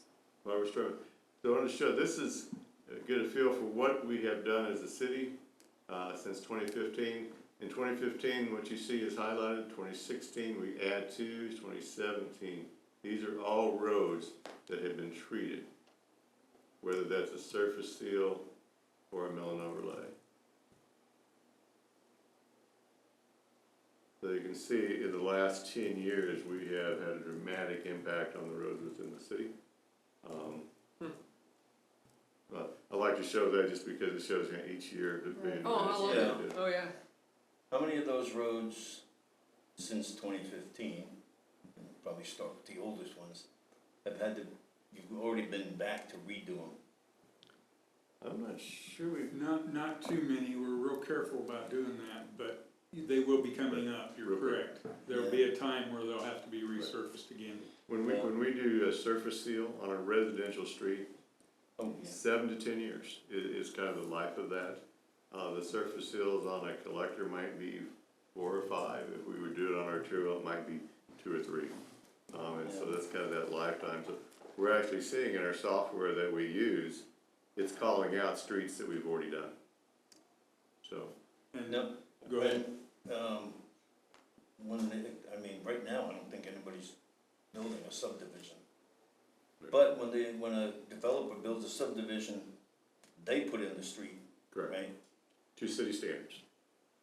Okay, And we have to maintain it from that point forth. I know ours is, my own is like 25 years, and it's only been redone once. Wasn't that just a couple And years it's in ago? great shape. Yeah. Shenandoah. Yeah. It's in great shape for only having been done once. So somebody's going out there and inspecting very well. Remember that a surface treatment of a road only extends the life of the road. Yeah. It doesn't buy you a new road. So our roads that are 50, 60, 70 years old, even if we've surface treated them a couple times, the subgrade's gonna fail eventually anyways. Oh, yeah. So there are some roads that as much as you seal them, they're just gonna fall apart as soon as you get to them without putting in a new road. And one thing we've tried to do more recently since Brian's been here is we've looked at the roads we've milled and overlaid, and when they get to a point they need to be sealed, we're saving our good road that we invested in instead of just, well, that's been done, we're gonna go over here and do this road, and then eventually that one gets so bad, it has to be milled and overlaid again. If we can seal it, we can spend less money and keep it good, so we're trying real hard to do that. And that's the thing, is you try to keep the good roads good, with the right treatment on the right road at the right time. They're kind of those buzz phrases, but that's the best use of money. If I've got a road that's failed, that needs to be reconstructed, and I got a couple of roads that are fair to good, it's better for me to protect those roads that are fair to good, and it doesn't make the person on the failed road happy.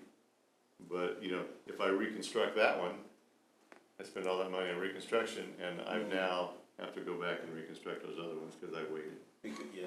So, And reconstruction is exponentially more expensive than the treatment, so. It's a good time to ask you about this. I don't know if you've gotten questions from citizens, but I've gotten, especially downtown business owners, if they own the buildings, like own the building on Delaware, when are you gonna do something about the alley behind my building? we actually take a lot of questions about alleys, and right now, the only thing we do if the potholes are bad enough, we'll go fill the pothole. But if we were to do some mill and overlays or working on those alleys, then the streets are not gonna get done. Yeah. And so what's more important, an alley behind the building, or the streets that people drive on? That's Well, I it, that's the agree. question. Well, and I can tell you that what I was told when Mike McDonald was here, they explained that, and I don't know what year it was, but several years ago, they did a mass pave the alleys, and they did fix all the alleys, but we haven't maintained them since, other than potholes. And some of them are pretty bad. They're really bad. We try to fix the ones that are obviously really bad when they get brought to our attention, but we don't have Stantec drive our alleys and rate them, because if they did, they would rate them pretty poor. But every time we do a sanitary or storm project that goes down an alley, we get a new alley. So up north, we have some new alleys where we've done sanitary. Because one of them told me that he did this, so I won't say who. But, can like a building owner, can he turn around and bring out, go get some asphalt and fill up a hole himself? We're not gonna say no to that. Okay. We're not gonna say go ahead and do it either, but Yeah, it's, Right. but you probably not, the People- inspector isn't gonna come out and No. inspect them. We're not gonna fine them, but at the same time, I would tell them to save their money, because generally the asphalt that you buy, like a Home Depot or whatever, is meant for a driveway. And a lot of people go out and put that stuff into a street and it's gonna pop out in a week, so. But definitely understand, but like I said, Sure. it's the money. This year, we also, in addition to our normal pavement management, we did have a clip project on 4th Street. This is in front of Tire Town. It was extremely rough in front of Tire Town, if you remember. And so it was curb work, localized sidewalk replacements, and then some patching work, and then a mill and overlay of the roadway. Turned out really nice. and there was about 300 feet in front of Tire Town to the south that we had to do 3-inch overlay, because it was really, the engineer said we need to do something more than 2, you need to mill it down deeper. And the nice thing about these projects is, these are through KDOT, up to $400,000 in reimbursement for eligible expenses. Now jumping over to sidewalks, community development block grant. This project was just completed within the last 2 weeks. This is on Kiowa, from 4th to 2nd. So a new sidewalk on there, along with new ADA ramps.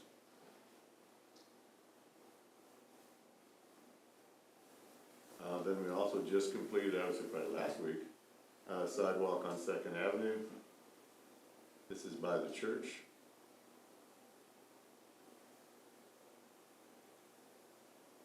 And this is ahead of, we're doing a granite seal on the streets, starting in September. And so we wanted to get the curbs and the sidewalks replaced before we actually did a surface seal on the roadway. Upcoming projects, our ADA sidewalk ramp improvements in our downtown. That's 100% funding, up to $629,000 through KDOT. It's a transportation alternatives grant. Our construction will be in 2026. Our Safe Routes to School planning grant, again, that's a 100% funding through KDOT. Identified as a need in our Vision Zero action plan. We had a kickoff meeting for that last week. Yeah. Safety improvements on 10th and Limit. We're getting up to $1 million in safety funding funneled through KDOT. That intersection was identified in our Vision Zero action plan. Bidding is next month on September 17th. And so you'll be seeing this right as of now, September 23rd, for a possible award. Spring and summer of 2026 construction, that is redoing the intersection, adding a southbound right turn lane and all new signals. Violet Street sidewalk improvements from 10th to 22nd, the project that we actually started into 2022. It's actually scheduled for bidding in October of this year. And so that's sidewalks, replacing bad sidewalks and sidewalks on this that are non-existent from 10 to 20th. And then from 20th to 22nd, we're putting sidewalk on the north side, some stormwater improvements, as well as a pedestrian crossing right there at Henry Leavenworth School. It's a nice project. 4th Street improvements to Seneca and Metropolitan. We just got a notice of award on that project within the last few weeks. It's another city connecting link project. It's scheduled for 2027, which we felt was perfect timing when we redid 4th Street down our downtown up to Seneca. This one goes from Seneca all the way to Metropolitan. It will tie in with the project Centennial Bridge. So we'll have a really nice looking corridor when this and the bridge are completed. Stormwater projects involved Doherty Park, 6th Avenue and Chestnut, 14th and Osage, and numerous failed CMPs and associated sinkholes throughout our town. For our WPC, a new switchgear is being designed for WPC. It's bidding later in 25 with the 26 construction. New screw press for our dewatering of our sludge, that has been ordered. It's a long lead time on that one. Master plan update for WPC is underway, and we're currently collecting data for our consultant. And then we do have a manhole rehabilitation project planned for later this fall. A couple of short drone videos. Our GIS department has actually 2 drones. And so this is our municipal service center. We flew this the other day. And at the top, what you'll see is also our new building that we just completed, it was early this year. This is the combined Public Works and PD building on the north end of the property.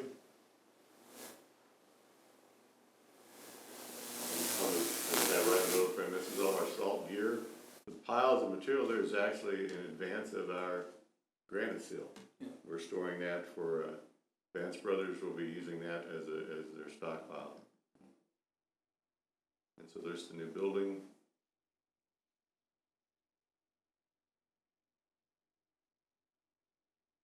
Coming upon our recycle center.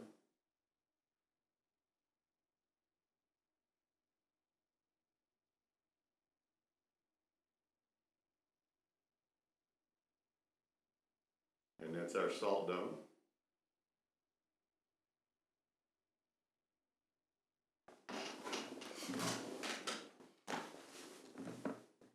And kind of right in the middle there's a little canopy. That's actually our fueling station, and the commission approved, I think in the where we're looking in the 26 or 27 CIP to replace the underground fuel tanks, which have definitely exceeded their life. I just wanna note how clean and organized they keep that lot. It would be very easy to keep it, to make it junky. And I appreciate that they work hard to keep it organized. Actually, a couple years ago, it was pretty junky. Yep. And the folks out there did a fantastic job of keeping it in better shape. Streets, again, the streets, we do a lot of things. The street department, I'm gonna click, this is snow removal. We have a quick video. This is, This was from the big snow we had last year. I remember this. it's the people wonder how we get rid of snow in our downtown because you can't bury people's sidewalks at businesses, and we need to have the parking open. And so we contract out snow removal, then bring in a conveyor, and load out the trucks. This is Lexico, is one of our snow contractors, and they have that conveyor machine. We hope not to have to do that this year. Yeah. Never know. And then our crews between pothole patching, crack sealing, we respond to down trees. Anytime there's a storm event, we're out there removing trees. You did allow us to purchase new equipment this year. On the left is a new rubber tire loader, and on the right is our new Caterpillar skid loader. Solid waste. Example of how we dump on the left would be our special waste or grit from our wastewater treatment plant. And then on the right, you can see we really pack these things pretty full. And this is dumping down in Shawnee landfill. And there's been discussion as that the commission is looking at various options as we move forward. This is the old landfill site down off of Gilman Road. That would be a possible site for a consolidation station or a future transfer station.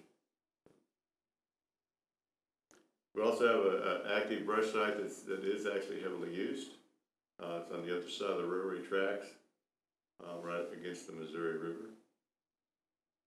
WPC, Water Pollution Control, is another video. It's actually, if you ever see what trickling filters do, this is a great video. So the buildings with the domes on them, that's our sludge storage buildings. And you fly over that building there is the current admin building with the belt press above it. Which, yeah, makes no sense. Primary clarifiers are the round structures. Aeration basin on the left where you see the bubbles.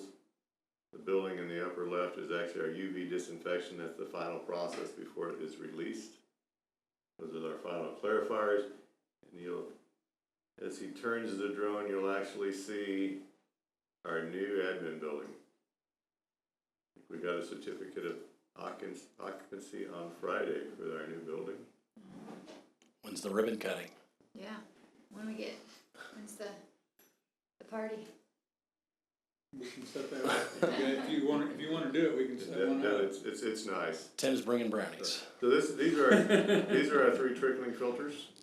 2 of them are in operation. The one in the middle, you can see the mechanism's actually sitting on the ground. We're in the process of repairing that. That's a lot of land back there, isn't it? And the dump truck sitting there, you actually pull the dump truck into that building and the dried sludge goes into it. The old one or the new one? The old one. And Brian, that current admin building right there Yeah. with the press above it, how old is that? When was that done? The plant was built in the 70s, and so I would say that was probably the time frame.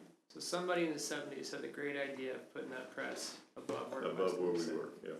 And they've been working there ever since. Right above the breaker, I mean, it's right above the breaker. Yeah. And this, I'll go through this quick. This flow chart, we have a real I&I I was there in the problem in winter town, and smelled as that. most communities do. I&I is inflow and infiltration.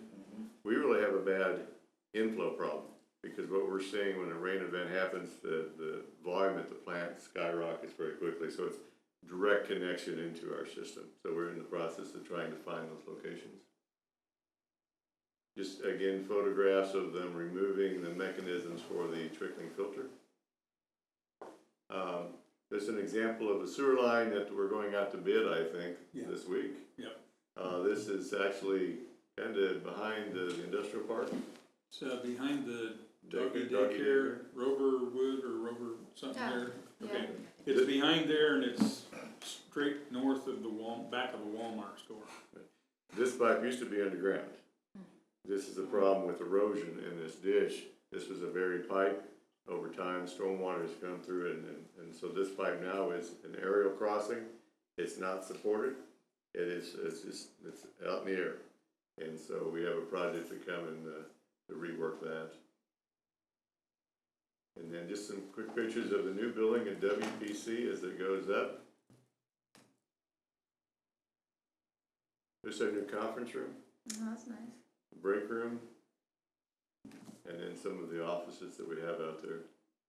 So, turned out really, really nice. Good. Awesome. And then engineering, we don't need to, that's just us. This is, you wanna go to the dashboard real quick?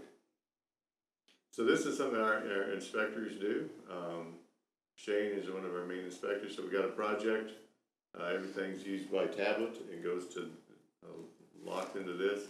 You can click on this, daily inspection reports, pictures that were taken that day.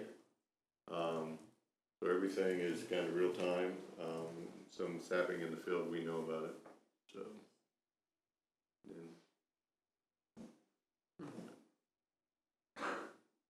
And again, our inspections department, we have from a building inspection department, we have Hal, our chief building inspector, and 2 inspectors that work for Hal. And one thing I'll say is, keep cursoring through, this presentation we actually are going to put online. Oh, good. And so we're gonna post this tomorrow, the storybook. GIS, like I said, there's some of the drones that we have. And then us as Public Works, every May you celebrate our Public Works Week towards the end of May. We very much thank you for letting us have a picnic, just to thank our folks for the hard work they do. I think it's great that you invite the county and Lansing and. Yeah, like this I think year, it's we awesome. actually had Lansing Public Works, Leavenworth County Public Works, and a number of people from KDOT came. That's really, And yeah. so that's it was really nice to see. And then the last picture, Colette was our longtime administrative assistant. She retired. She's kind of there in the middle. And this picture actually has laughs from the past. In the back is Mike McDonald. Oh, He was our public works director for 32 years. So it was, that's Mike Cooper. Mike Cooper. Yeah. He was the deputy director. Yeah. So. And I That's think, awesome. I think that's it. Oh, and Heather, our GIS, want to talk about GIS just real quickly? Sure. So in 2025, so myself and one other individual, my supervisor, we update and expand more than 80 citywide databases, improving our accuracy and infrastructure. Using our GPS, our GPS unit would collect new field data for utilities, sanitary sewer structures, stormwater structures, elevations, and like city utilities such as like our city electric and our city water, helping us to identify any improvements that we need to do. As you've seen, we have a drone. We do have 2 actually now. That helps us find inaccessible features that we can't maybe physically go in and do. But we've also, as you've seen here, we do a strong use of different applications. So we have our dashboards, which my mouse is disappeared. So our pavement management, our daily reports, as well as some other ones. Public Works has made a really great use of those. And then other departments such as police, fire, parks, and community development continue to use more of like a traditional support from us. And their daily operations, such as our actual GIS website that we host all of our 80 different data sets. And then, so we've continued to use dashboards and then what the presentation was done on is a story map. And then we have actually completed 4 other story maps along with this. So that way we can continue to do that to keep everything transparent to the public. So this is actually on our Public Works page That's awesome. that everybody can go to. Just click this button here. That's a nice looking guy. What happened? Made him put a tie on. And then, as we do updates for big projects, we can add it into the story map. That's incredible. Yeah, good job. So you guys have done amazing things. Yes, they have. And it's so easy to direct people to your websites to look it up, so thank you for that. And like my wife and I go out, walking and running and stuff, and I like to see, the signage talking about how tax dollars got used for, a certain project like that. Because a lot of times, they're not going to necessarily go to the website, and on their own. So it's nice to see that. Yeah. I might add that one of the stormwater complaints last week for Iowa Street, where we had done some previous projects, GIS went out and tried to drone fly it, but the leaf coverage is too high, we can't see. He made contact with that person and told him we were gonna come back in the fall. We're not sitting on it, we're gonna investigate and see what's going on, but Good. We wanted to fly that whole we're corridor. gonna fly that ditch and stuff and see if there's truly a lot of change or if it's minimal change. Can I make a plug for ADA compliant corner on, it's where Spruce turns into 7th to 5th, no, 5th to 7th. It's where Lavery's Jewelry is.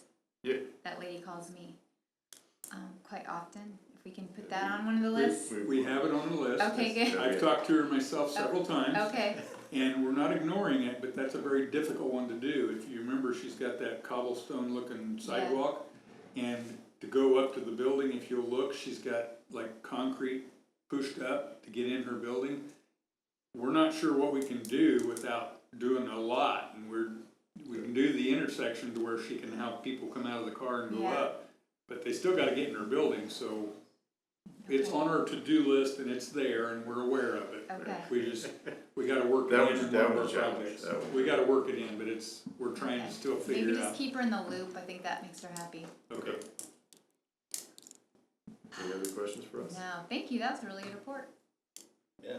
Yeah, thank you. Appreciate that. So if there's a couple points I would like to emphasize on this project. First of all, nothing grinds my gears more than reading or hearing that the city doesn't do anything when it comes to infrastructure. We are very busy, they work very hard, they do a lot for a little. The other thing that I want to very hammer across is that as much work as we do, it is never enough. And we're in a very old city, especially when it comes to stormwater. Water flows downhill, right? So we're not only getting all of Leavenworth's water, we're getting all of Leavenworth County water in probably other counties too, because we're right by the river. So all of that stormwater goes somewhere and it goes to Leavenworth. And so when we talk about, these orange fence projects, again, we have a list of 100 projects, right? I will tell you right now, we are losing, and at the current rate, we will never catch up, and it'll only get worse. So the sinkholes that we're seeing now, we're getting half dozen a year, maybe more than that. So I mean, those are the lines that we know about, and as they mentioned, they all tend to be one line. Well, more lines are going to start to fail, or probably already have, and we just haven't seen it yet. So. Point being, when we talk about this, that I hate to be that guy always asking for more money, but here we are. We collect our stormwater fund is money in, money out. When we collect stormwater money, we collect about $1.1 million a year. We spend almost all of it every single year, and we're not getting caught up. So when we talk about that in the next couple of years, we need to really look into. Yes, we're gonna do our best to find grants to cover the ground there, but we really need to look into how we are paying for our stormwater projects and if we're adequately funding it, because it's not working. So Real quick question, Brian, where are you guys at on implementation of any new, AI technology or anything like that? Looking at, from an analytics standpoint, from the information, because you guys are collecting a lot of information. Correct. Have you started looking into that, or is it something on your radar? It's actually something on our radar. I have a meeting tomorrow with an engineering firm to talk about. I didn't even know that. Okay. So, Mm-hmm. yeah. Okay. Cool. Love Just to see it. starting out. Yeah, I'd love to see an update, I kinda want that, you know, maybe in a few weeks, I mean, I don't know. Yeah. Starting to use a lot lately, so, cool. Thank Thank you. you guys, that was good. Scott, do you Thanks have a lot. anything for us? A couple things that I have, I assume you're talking just in general, not. Okay. Presentation. You should have in front of you, first of all, you have the the updated one pager, for the budget. That includes the new numbers based on our recommendation for, Aetna. So, we will email that to you as well, we'll post it to our website, all that, as far as we're concerned, it's ready to go out. Feel free to take a look at it, and if you have any comments, we'll wait a day or two to send it, just to make sure, but, otherwise, let us know. Also, you should have the trash survey results in front of you. We will walk you through that in the September study session. The timing was just a little awkward, we couldn't get it on tonight's agenda, but we wanted you to have it so you could review it. It's really, truthfully, the results are only about 5-6 pages, and then it's about 20 pages of comments. It looks to me like, it's obvious that not all residents were Leavenworth residents, cause they're making comments about their trash in Lansing. Yeah. We did our best to geolocate, but, Right, I got it. you know, there may be some overlap there. So those are the two things that I had, unless you guys had questions for me. When are these gonna go out again, Scott? Well, we'll give you guys maybe a day or two to look them over, but, otherwise, we're ready to send it out. So, if we don't hear anything from you guys, then we'll send it out this week. Yeah, make sure, Nancy and Jermaine get a copy. We will, yeah, we'll email it to you Oh, guys. you need- okay. Yeah. Good, do you have anything? No, I would just, there's a bullet point on proposed to freeze and staff wages, if we're not gonna do that, I don't think we need to, Oh, we yeah. should take that off of Good there. catch already. So, no, I don't have anything, thank you for tonight, so. Ed? I've had fun. Yeah. But my fun meter is pegged. 2 hours. Jermaine's not here tonight, he did send me a note to let everyone know, thank you for everyone who's reached out to him after his sister's death. He's, still struggling with the grieving process and he wasn't able to be here with us tonight, but he appreciates your thoughts and prayers and, wanted me to relay that to you guys, so thank you for that. With that, I don't have anything else. Did you have overtime questions you wanted to discuss? Oh, I think I'll do that. You just wait, Yeah. okay. All right, do I need a motion to adjourn? No. Or just adjourn, yeah, we're done.